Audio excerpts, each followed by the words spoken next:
O Centro Espacial de Alcântara, no Maranhão, é a base de lançamento de foguetes e satélites mais bem localizada do mundo, devido à proximidade com a linha do Equador. Mas isso não foi suficiente para fazer o nosso programa espacial decolar. Depois do grave acidente de 2003, quando 21 pessoas morreram, Alcântara praticamente não foi usada. Mas tudo isso pode mudar com um acordo de cooperação tecnológica assinado pelo Brasil com os Estados Unidos. Quem vai nos explicar as vantagens deste acordo é o ministro da Ciência, Tecnologia, Inovações e Comunicações, Marcos Pontes. Esse é o Cidadania Mundo, o seu espaço para discussão de temas internacionais. Hoje estamos também ao vivo pelo Facebook. Ministro, muito obrigado pela presença. Eu gostaria de iniciar perguntando o mais importante que todos devem estar querendo: como o Brasil vai se beneficiar desse acordo com os Estados Unidos? Olha, eu queria agradecer essa oportunidade de falar a respeito de um assunto tão importante para o Programa Espacial Brasileiro, para toda a região ali de Alcântara, São Luís, o Maranhão como um todo e o Brasil, né, de forma geral. Esse acordo é um acordo de salvaguardas tecnológicas, é um acordo técnico. E o que ele prevê? Os Estados Unidos concordam que o Brasil lance foguetes e satélites de quaisquer países que tenham alguma tecnologia americana embarcada, desde que o Brasil se comprometa a proteger essa tecnologia de uma empresa americana para não ser roubado ou copiado. O acordo é basicamente isso, é um acordo bem simples, mas que tem uma importância muito grande para o país. A ideia é tornar o Centro Espacial de Alcântara um centro comercial. Então, como um centro comercial, nós temos foguetes lançadores como parte do nosso portfólio de lançadores, fazemos os contratos antes com esses foguetes, por exemplo, de uma empresa japonesa, ou de uma empresa italiana, de empresas de diversos países, pode ser até uma empresa americana também. E aí, tendo esse portfólio de lançadores, nós vamos procurar os clientes. Quais são esses clientes que tenham satélites para lançar? Vamos supor que uma empresa portuguesa queira lançar um satélite aqui no Brasil, aproveitando a oportunidade de ser valor mais baixo por causa da proximidade do Equador e assim por diante. Então, essa empresa nos procura, nós temos a característica daquele satélite em termos de peso, órbita necessário e qual seria o lançador mais adequado. Nós temos um portfólio, vamos supor que seja um lançador de uma empresa japonesa. E aí, o que nós fazemos é fazer a operação desse lançamento, colocar o satélite no foguete, basicamente, fazer todos os testes. E a partir do momento que nós recebemos os recursos, né, porque tem um custo dessa operação, vamos supor, não é um valor exato, vamos supor que seja 100 milhões que custou essa operação. Então, nós recebemos 100 milhões da empresa de satélites. Desses 100 milhões, nós pagamos o fornecedor japonês do foguete, vamos supor 50 milhões, e o restante desse recurso, 50 milhões de resto, nós usamos para melhorar a infraestrutura do centro e toda a região e também para o nosso programa espacial, para o desenvolvimento de satélites e assim por diante. Você vê que é um negócio extremamente importante para o Brasil e o fato de assinarmos esse acordo nos viabiliza essa operação comercial. Tem um detalhe no acordo que diz que esse recurso recebido não pode ser usado para o projeto espacial brasileiro, mas não para o lançamento de um foguete, por exemplo, de longo alcance. Como é isso? O que existe é o seguinte, por causa das limitações do MTCR, não está previsto a utilização desses recursos diretamente no desenvolvimento de um foguete lançador nacional. Fala, pô, isso é uma restrição? Não, de forma nenhuma é restrição, porque uma vez que é recebido esses recursos e entram no nosso programa espacial, eu posso desenvolver satélites, posso usar esse recurso para desenvolvimento de satélites, e os recursos que seriam para o desenvolvimento de satélites eu utilizo para o desenvolvimento de um lançador nacional, ou seja, isso não tem nenhuma implicação prática. Sim. E a salvaguarda tecnológica impede o Brasil de cooperação e outros países, o próprio Estados Unidos ou outros, de uma cooperação de desenvolvimento nessa área mesmo, de aeronáutica espacial. Não, existe especificamente com relação àquele componente americano, vamos supor que nesse foguete japonês tem algum componente de uma empresa americana. eu não vou poder, logicamente, divulgar essa tecnologia americana, assim como eu não divulgaria nenhuma, nem do foguete, nem do satélite também. Então, é normal, senão você não tem um centro saudável operando se você expor os dados dos seus clientes. Então, é parte da operação você proteger esses dados. Agora, para cada lançamento existe um contrato específico que é feito. Dentro desse contrato específico, com alguma empresa, pode haver, sem qualquer problema, uma parceria de cooperação de dados. Não tem problema nenhum. De cooperação técnica, não tem problema. Dentro daquele contrato específico. Sem revelar a tecnologia americana, isso aí envolve isso.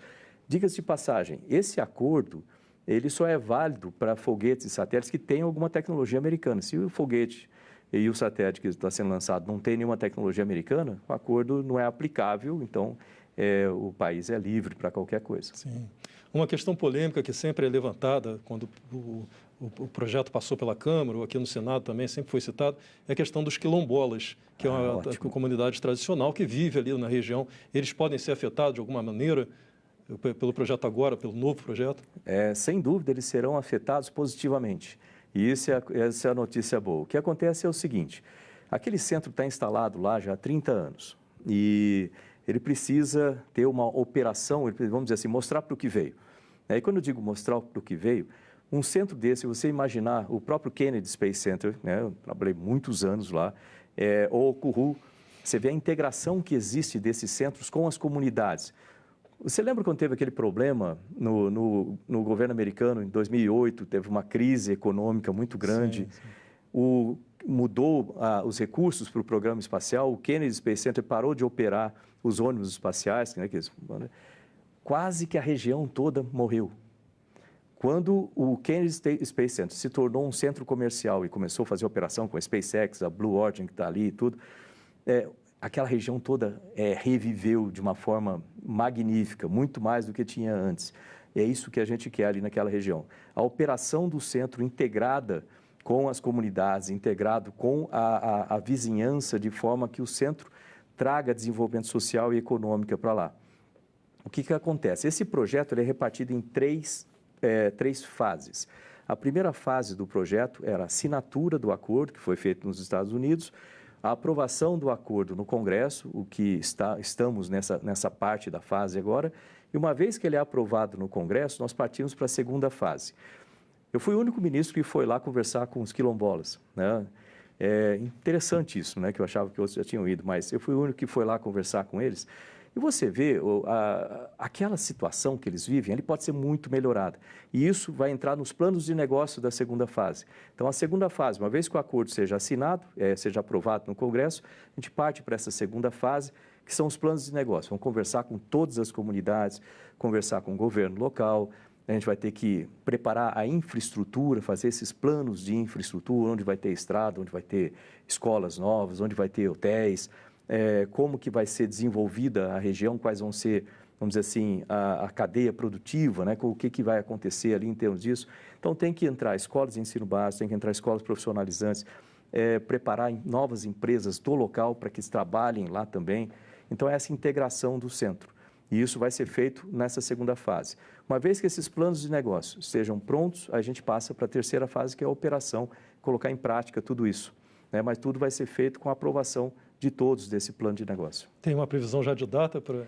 Tenho. A ideia é o seguinte, uma vez que seja aprovado no Congresso, dispara-se essa segunda fase, que eu estimo durar em torno de 8 meses para a preparação desses planos de negócio locais. Então, considerando algum atraso, que sempre acontece alguma coisa do tipo, vamos supor 1 ano para dar um tempo bom ali de... Então, 2020 a gente passa fazendo esses planos e a operação começaria em 2021, né? Algo assim, sendo aprovado rapidamente no Congresso. E uma coisa importante, pessoal,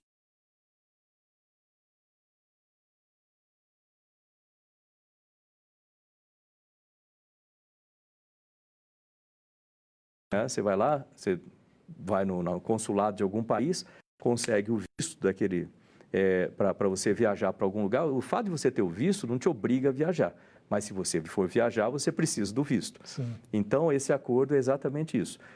o fato de nós termos o acordo assinado e aprovado no Congresso vai nos permitir fazer planos de negócio com uma base sólida, ou seja, eu tenho o visto agora para poder viajar, né? Uhum. E aí, baseado nesses planos de negócio, a gente vai decidir, olha, vale a pena fazer?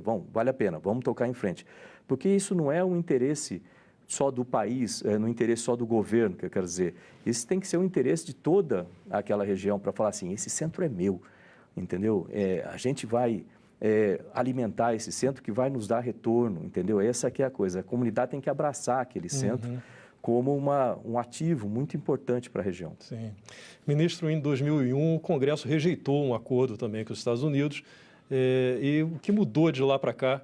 Qual a diferença desse acordo agora? Por que esse não? Aquele acordo ele foi bastante modificado, graças a um trabalho muito bom feito pelo Comando da Aeronáutica, com o Ministério de Ciência e Tecnologia também. E essa modificação nos permitiu ter um acordo em termos melhores para o Brasil.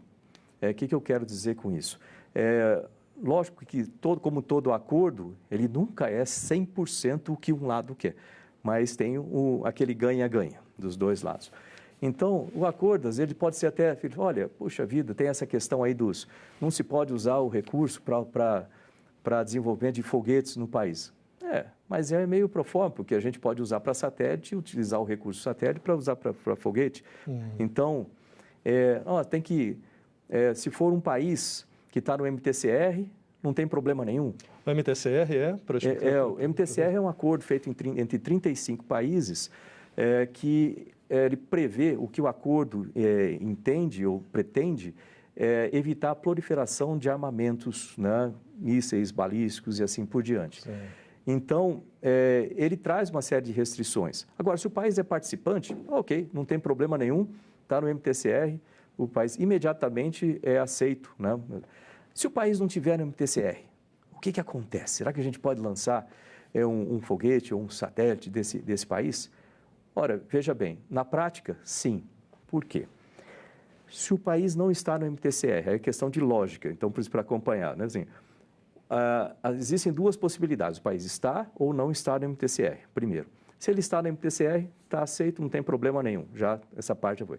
Se ele não está no MTCR, qual que é esse ramo da lógica aqui? Aí a gente vê o seguinte, ele tem algum componente de peças, algum componente americano? Não. Bom, então o acordo não se aplica e a gente pode lançar. Quem decide é o Brasil, sobretudo, sem perguntar para ninguém. Ele tem algum componente americano? Tem. Então, tem que ter uma conversa entre Brasil e Estados Unidos para ver se pode ou se não pode lançar. Então os Estados Unidos está, vamos dizer assim, interferindo nessa soberania? Também não, porque pensa bem, se ele tem uma peça americana, ele não é da MTCR, mas tem uma peça americana, significa que os Estados Unidos já concordaram em vender uma peça para aquele país colocar, certo? Se ele concordou em vender, automaticamente ele já aprovou que aquele país tem essa participação. Entendi. Então, ele vai aprovar de qualquer forma. Ou seja, você vê que a lógica nos leva sempre à conclusão de que o acordo, como ele está escrito, ele atende e muito bem o país. Essa questão me remeteu a um outro detalhe. Em novembro, o Brasil está sediando o encontro do BRICS, que são os países em desenvolvimento, que incluem Rússia, Índia, China, que são também potências nessa área de aeroespacial. Exato. E o Brasil, principalmente com a China, desenvolve já uma parceria de longo tempo. Isso. Tem um foguete para ser lançado agora, em breve, em dezembro. Ele poderia ser em Alcântara, o lançamento não vai ser, é por causa do acordo? Não, aí tem várias coisas. Vamos começar do início. Primeiro, eu tive a oportunidade na minha carreira, isso é uma coisa muito boa, como engenheiro, né, que eu trabalhei praticamente 20 anos com a NASA, em vários programas. Eu trabalhava justamente com integração de sistemas, testes de sistemas. Então, nessa parte, como engenheiro, porque a gente vê o astronauta, a gente sempre pensa na parte do espaço, né, enquanto você está trabalhando no espaço. No espaço, minha função lá era basicamente de mecânico de espaçonave, manutenção de sistemas e etc. Mas, enquanto no solo, meu trabalho é mais como engenheiro de projetos. E eu tive a oportunidade de conhecer muito bem o Programa Espacial Americano, e também trabalhei 3 anos no Programa Espacial Japonês, né, para o desenvolvimento do laboratório japonês, o Kibo, que eu era o responsável pelos testes de integração daquele laboratório, e depois com a Rússia, porque eu acabei voando com a Rússia, também conheci bem o Programa Espacial de lá. Isso me deu uma boa visão de vários programas espaciais. E você falou da Índia, por exemplo, é um país que eu já há algumas décadas atrás, poucas, né? Falando 20 anos atrás, o Brasil estaria à frente da Índia em termos de desenvolvimento de tecnologias espaciais. Hoje eles já nos passaram e a gente não pode falar que está comendo poeira, porque a poeira já baixou, né? Já passaram muito tempo a gente. A China, mesma coisa. E eles tiveram a coragem de investir num programa espacial e tem o sucesso que eles têm hoje, né, e muitas tecnologias associadas à tecnologia espacial por causa dessa coragem de investir. Então, e o Brasil tem esse acordo com a China, de muito sucesso já, de bastante tempo, desde 1988, com um satélite, com o CIBERS, né, um satélite de observação da Terra, dos recursos da Terra. E nós vamos ter um lançamento agora, próximo dia 17 de dezembro, né? Eu falo próximo porque tem uma janela de lançamento, 17 de dezembro, o lançamento do CIBERS 4A. Né? Então, já é uma parceria de sucesso que a gente vai manter e ampliar essa parceria com a China também. Ou seja, o fato de a gente ter um centro de lançamento vai nos dar essa capacidade de cooperação e aceleração do nosso programa, que é muito boa e muito importante. E, além disso, o fato de a gente ter esse centro nos dá uma capacidade de soberania nacional muito grande. Porque o que a gente tem hoje em dia? A gente tem lá o centro, mas ele não consegue lançar um satélite. Mas nós temos satélites sendo desenvolvidos para o Brasil ou no Brasil. E a esses satélites sendo desenvolvidos, a gente tem que entregar para um outro país para fazer o lançamento, ou na China, como a gente está fazendo agora, ou na Índia, ou nos Estados Unidos, onde for. A base de Alcântara não estava preparada para esse lançamento agora. Nos casos em que tiver que fazer uma adaptação com acordo já, e precisar de um ajuste e tal, quem vai investir naquela adaptação? É o outro país? É o Brasil? Como depende da adaptação necessária, né? O que acontece? Como a gente está falando de um centro comercial, suponha que eu tenha um contrato com 4 lançadores de empresas de países diferentes. Nesses contratos com esses países, com essas empresas, eu gosto de ressaltar isso que não é com o país, não é, por exemplo, o Japão que vai vir lançar aqui, é uma empresa do Japão que vem lançar aqui, é com um centro comercial, afinal de contas.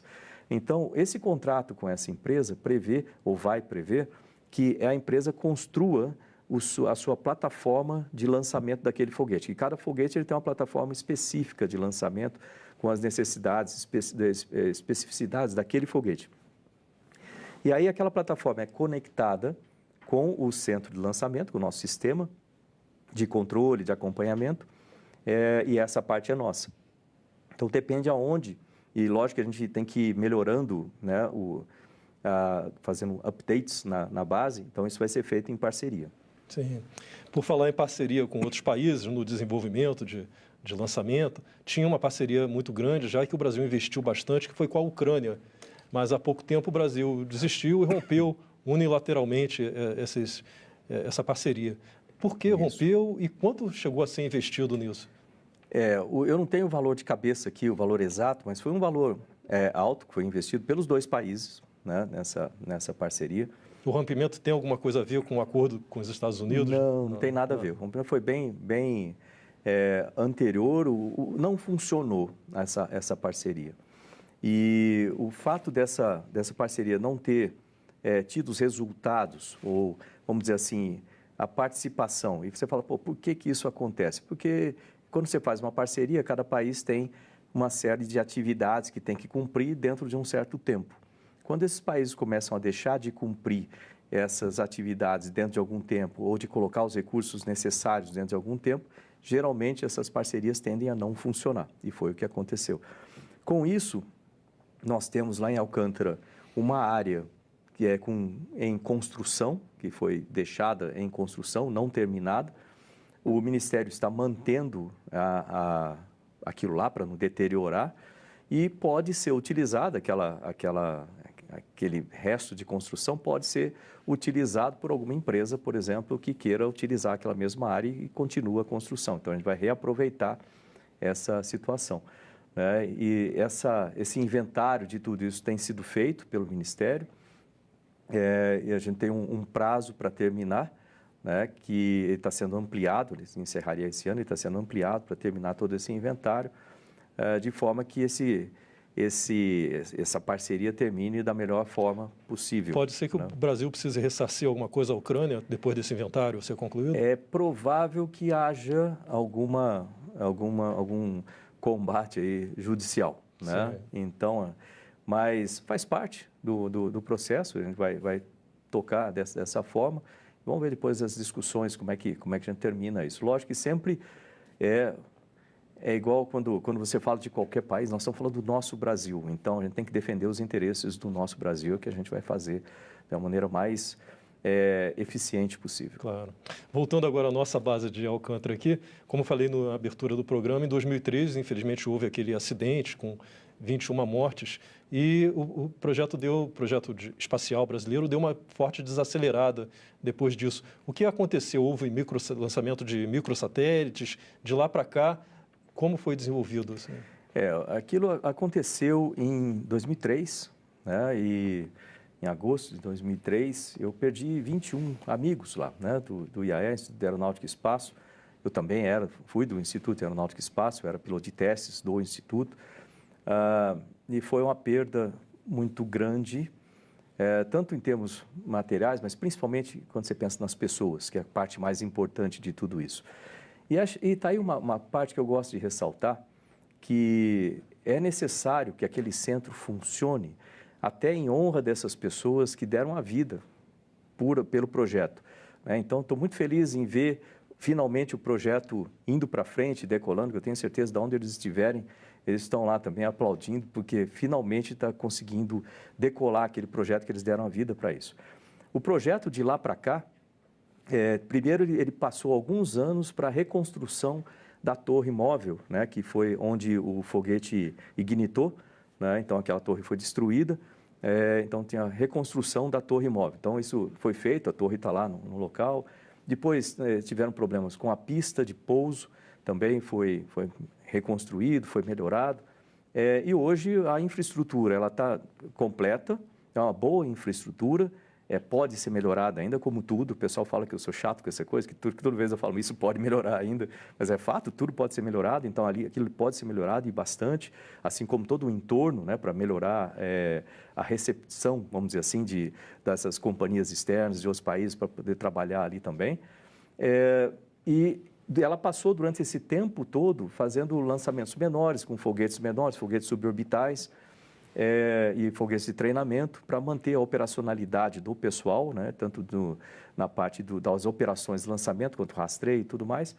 Mas agora a gente vai começar a falar em lançamento com carga útil e uma série de outras coisas que vão ser muito interessantes, em termos orbitais, etc., que vai dar uma elevação de nível muito grande para o centro como um todo.